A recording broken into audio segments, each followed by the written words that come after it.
Hey guys, welcome back to my channel. Hope you're all doing well. My name's Kimmy.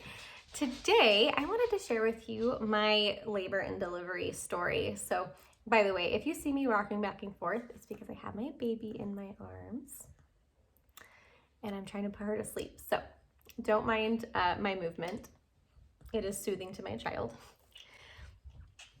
Anyway, I wanted to share with you my labor and delivery story today. And before we get into that, I would really appreciate it if you wanted to subscribe to my channel so you can join my growing family here on YouTube. I would love to have you. And give this video a big thumbs up if you do enjoy videos like this. And let's get started.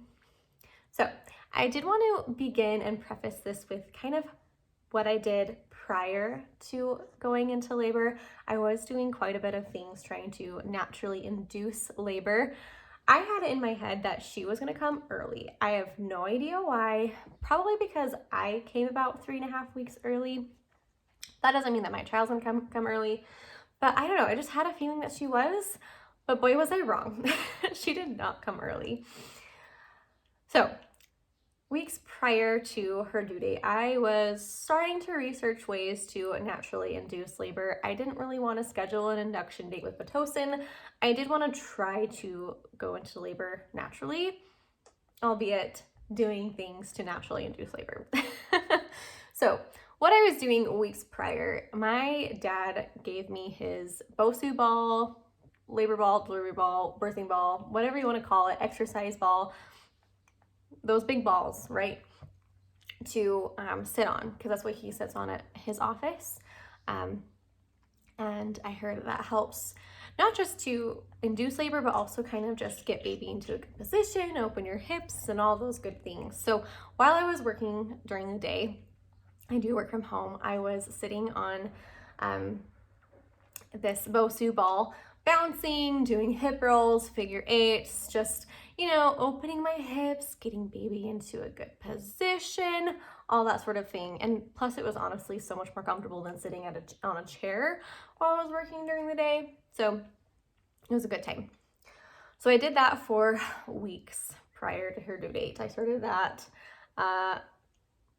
end of February, beginning of March, and her due date was March 19th.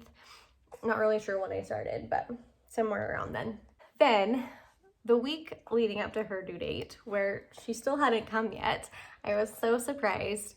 And I'm sure I'm not the only one who will say this or feel this, but at the end of your pregnancy, you are so over being pregnant, okay? You are ready to meet your baby.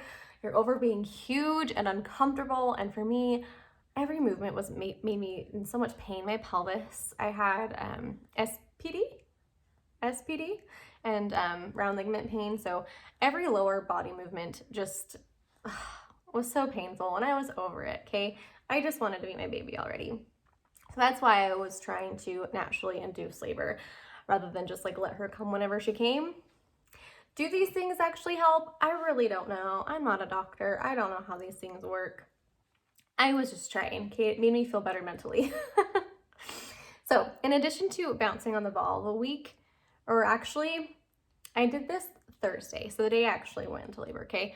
Her due date was March 19th on a Saturday, and I started doing this on Thursday, okay? So Thursday during my work breaks, I started doing labor-inducing movements. So one of those is called dip the hip, where you're kind of leaning over something and kind of just doing this sort of movements with your hips. And then I did a forward leaning inversion where you have your knees on a couch or a sofa or a bed or something like that, and then your elbows are on the ground. Kind of like a downward dog, but doing that sort of a thing. What that does is just gets baby in a good position and somehow induces labor, right? And then I also did a labor-inducing workout, which is walking in place, squats, sumo squats, malasana squats, and like pulsing in those, and then curb walking. So curb walking is what my best friend swears put her into labor and probably helped me go into labor as well. It's where you have one foot on the curb, another foot on the pavement, and you're just kind of like walking like this. I would use my other hand, but it's holding my child, so I can't do that. So I did that during my breaks. And then I also just kind of walked laps around my house. So going up and down the stairs, just walking the perimeter of my house, just back and forth, back and forth, back and forth, anytime I got a chance to. And then I also did acupressure. So I can't show you very well. So you're kind of squeezing the like meaty part of between your thumb and your index finger. And then also on your ankle or on your calf, if you go from your ankle up, four fingers, what is this? 4 fingers up. That's another pressure point that I was, pressing and holding while I was working during the day. I was also diffusing essential oils, so clary sage and rosemary. I was diffusing, and I was also rubbing that on my belly the whole week prior to going into labor. Apparently, those essential oils help induce labor as well. They're also very calming and smell good, so whatever. Made me feel better mentally. That night, Thursday night, we had sex for the last time in the last 6 weeks. We have not done it since because haven't been cleared to until right now. I'm actually 6 weeks postpartum yesterday. Anyway, so sex does a number of things. I know a number of components of sex help induce labor, and that was actually the only thing that my doctor suggested we do. And we were trying to have sex as much as possible the week leading up to her coming, which is hard when you're 9 months pregnant. Okay, it's hard. Anyway, the contractions of your orgasm release a hormone, and then the semen as well release something that I really can't think of the word right now. It's a really weird word. It's like prolactin or something like that. I will put it on the screen here if I can find it. I sound like an idiot saying that. I know that's not the right word. They release this hormone. Again, if I can think of the word, I'll put it up here. To help start contractions and tell your body to start going. And then I also used my breast pump for the first time just to kind of tell my body, let's get things going. So I used some breast pump as soon as we were finished having sex. Not 30 minutes later, I started having like period cramps, like pretty intense period cramps. That continued all evening, went to bed around 9 p.m. And then at 10:45, I was awoken by really intense period-like cramps. Now, I was told when you go into labor, it's going to be your entire abdomen contracting. For me, it was just my lower abdomen, like where my uterus normally would be. Obviously, it had expanded 10 times its normal size, but where it would normally be. So like that lower abdomen area, and then my lower back is where I was having my contractions. They were really intense, like more intense than like my period would be. So I started timing them, and they weren't going away, and they were kind of starting to intensify. So they say Braxton Hicks, if you get up and walk around, they will go away. But if it's real contractions, they're not going to go away. So I got up and started walking around. They did not go away. Rather, they intensified more. So, all right, cool. Probably in early labor then. And I do want to labor as much as I want to labor as much at home as possible. I want to labor at home as much as possible. Words. So I decided to run myself a bath because I wouldn't be able to take a bath at the hospital because the bathtubs were getting renovated. Went and grabbed my dog, which is interesting because the whole entire pregnancy, he didn't really seem to know I was pregnant. He's always a really needy, loving dog. So I didn't notice anything different with his behavior. My cat, however, knew before I knew that I was pregnant. She became really, really loving and wanting to snuggle on my belly before I even knew I was pregnant. At the beginning, I thought it was just her being cute, but once we found out I was pregnant, I was like, oh, that explains why she's being extra lovey. Anyway, so I grabbed my dog, and he was getting so stressed out. Like, he was acting so nervous. Just kept looking at me and kind of shaking a little bit. His tail was between his legs. I'm like, Bubby, I'm not mad at you. Like, it's okay. I'm okay. I'm in pain, but I'm okay. And the baby girl's just come in. And so he kind of sat with me while I was taking a bath outside of the bathtub. And I continued timing the contractions. And prior to the bathtub, they were about 3 to 4 minutes apart. Not consistent at all. But when I got into the bathtub, they sped up to like a minute and a half apart. So I called my doctor and he's like, yeah, can you please go to the hospital? I'll see you there. So I wake my husband up and we start packing up last minute things. And it took us a good half hour to get out of the house because I couldn't move during contractions. Like I had to like stop for a second, breathe through the contraction, and then continue on my merry way. And it took us about a half hour just for me to grab like my deodorant, my phone charger, facial moisturizer, like the last minute things, you know, and then to, you know, let the dog out, put him in his kennel, and then leave. And then what's really funny is when so our trash comes on Fridays. This is Thursday evening. We get down the street and we realize, oh, we didn't put the trash cans out. So we have to turn back around, put out the trash cans, and then we could go down to the hospital. When we get there, we have to go to the ER first to fill out the paperwork because the people in labor and delivery aren't there at 1 a.m. By the time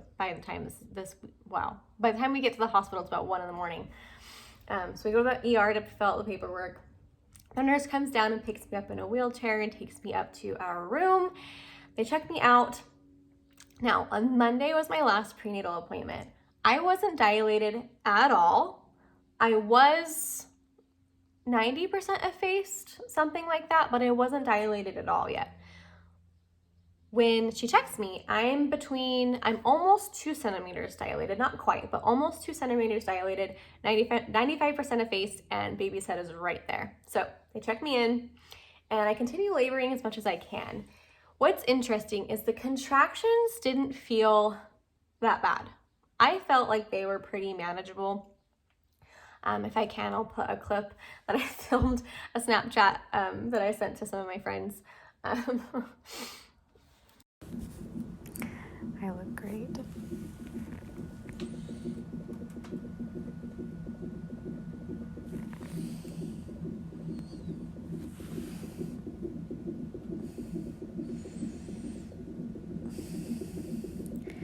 I wish you could see the contraction. During this portion of labor, they weren't that bad. I thought that, you know, I was like, okay, I can do this. My thought was, you know, I'm down for an epidural, but I want to wait as long as possible. And if I can, you know, make it without an epidural, fabulous. But if I need the epidural, fine, right? Like that's totally okay. My birth plan, honestly, you guys, was to just pray and rely on God to get me through it, because He, throughout the entire pregnancy, had just given me such a spirit of peace that was overwhelming. Like I was never nervous about anything. And that's how I felt during this labor process too. I just felt very, very peaceful. So I was just kind of go with the flow. You know what I mean?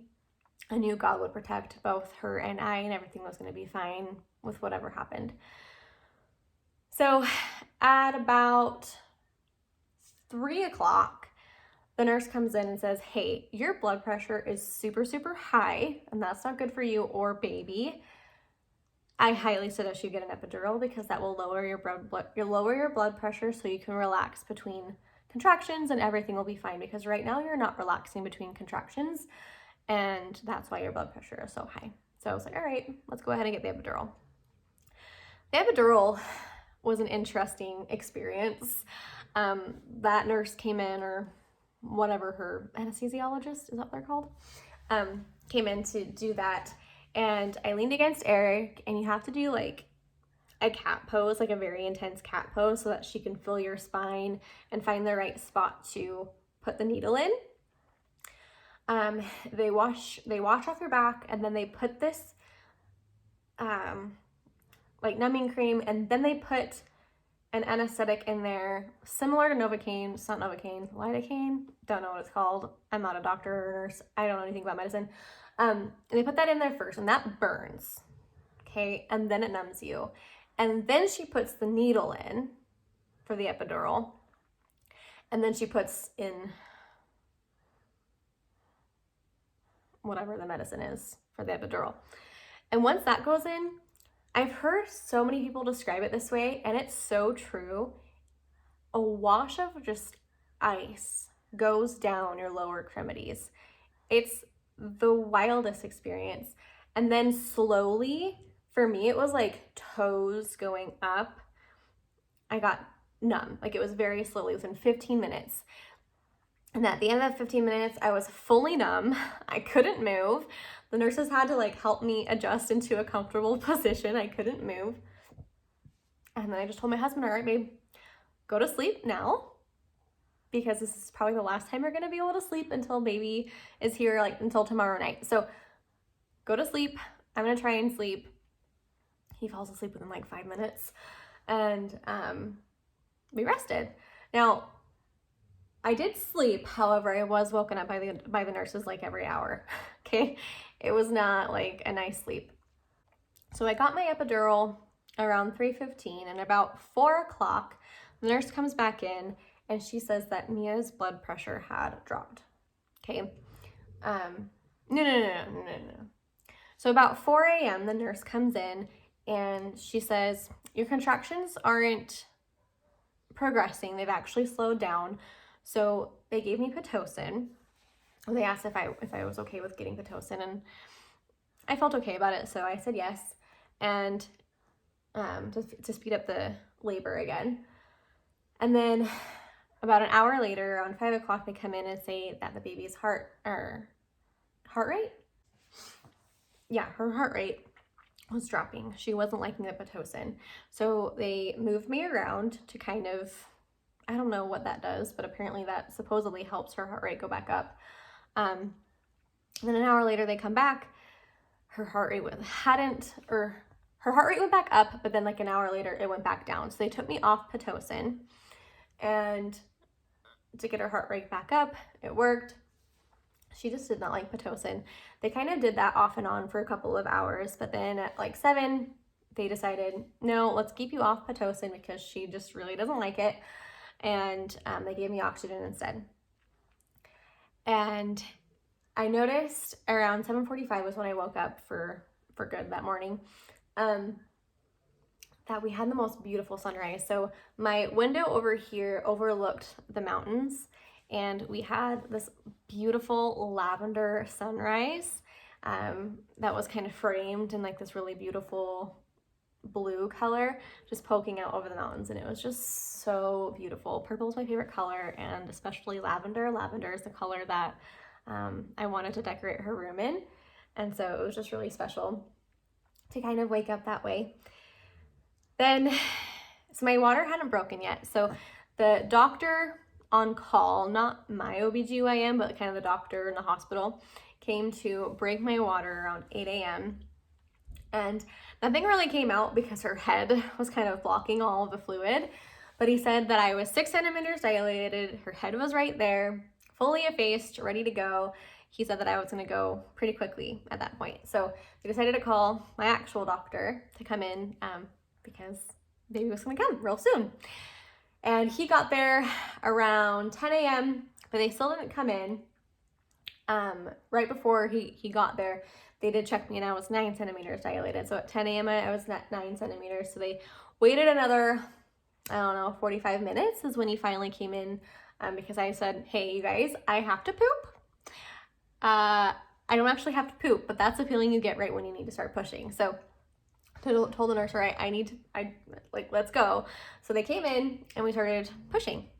And because I had the epidural, this was such a fun experience. I know that's really weird, probably crazy of me to say, but I enjoyed the delivery experience. It was really fun. Sorry, my husband just called me and I have no idea where I was at. I think I was talking about how I was enjoying my delivery experience. It probably helped because my husband, he establishes great rapport with everybody. Everybody just loves my husband. He's just really fun to talk to. So him and the nurses were just having a ball. They were cracking jokes, making me laugh. And my doctor, honestly, he is the most peaceful person ever. I adore my doctor. He is wonderful. And he just makes me feel very much at peace. And again, that spirit of peace that I had from the Lord just filled that room. It was wonderful. So between every contraction, I just rested and I was just smiling, and during the contraction, it felt like a workout, right? So the last few months of my pregnancy, because I was in so much pain, I couldn't work out. And so during this delivery process, I felt like I was working out. So I had a lot of endorphins and it felt fantastic, okay? Now, because I had the epidural, I couldn't feel my contractions, and I also couldn't feel the pushing, okay? Like, they say that you can't really push when you have an epidural, and I get that. Because I couldn't feel what was going on, right? I was completely numb down there. And so what I was doing was I was pulling on my legs and using the force of my arms to help myself push. And let me tell you, my arms were so sore the next day. Like, my forearms were crazy sore. It was ridiculous. Next pregnancy, I need to do forearm workouts to help myself during delivery, apparently. Need forearm strength. And okay, so for each contraction, you have to push 3 times, 10 seconds per push. By the time the third contraction or the third push came around, for each contraction, I forgot how to push. Like, every time I was like, am I doing it? Am I pushing? Is this working? And half the time the doctor was like, no, you're not doing anything. So because of that, I was pushing for 45 minutes. Which to me went really fast. I feel like we were only doing it for like 15 minutes, but when they told me it was 45 minutes, I was shocked. Well, she was born March 18th, the day before her due date, at 11:34 a.m., 5 pounds, 12 ounces, and just the sweetest little bean I've ever seen. My husband saw her first. He said when she was coming out, so Kate, this is probably, it's not going to be graphic because I can't show you, but I've never heard anyone describe birth in this way. I thought that when you got dilated, it was legit your vagina hole opening. No, it's your cervix, so it's on the inside, right? It's your inside that's dilating and getting bigger. Your vagina is still like closed like this. But when she comes out, it does expand, and then the second she's out, it goes right back to being closed. What? I didn't know that. I did not know that. Neither did my husband. He thought, well, probably because that's how I described it, was your vagina is expanded. Can you stay asleep, baby girl? Anyway, so he watched her come out, and he thought it was really, really cool and fascinating. And when he saw her, he started crying. I couldn't see her yet because she was still like, they had her kind of low as the doctor was, I don't know, fidgeting with her, doing whatever he was doing. And then Eric cut the cord, and they gave her to me, and we were in bliss, fully enamored by our little angel the moment she was born.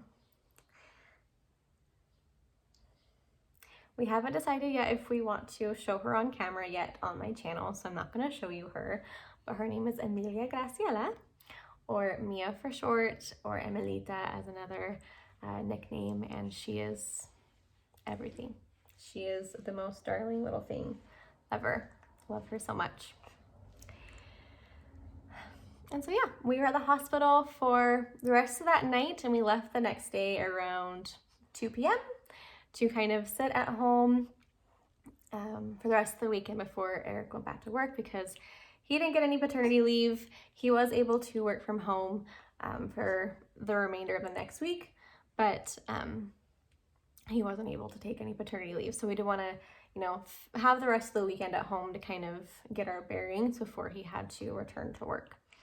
Anyway, she is getting hungry, so I'm going to end the video here. Hope you all enjoyed my little labor and delivery story.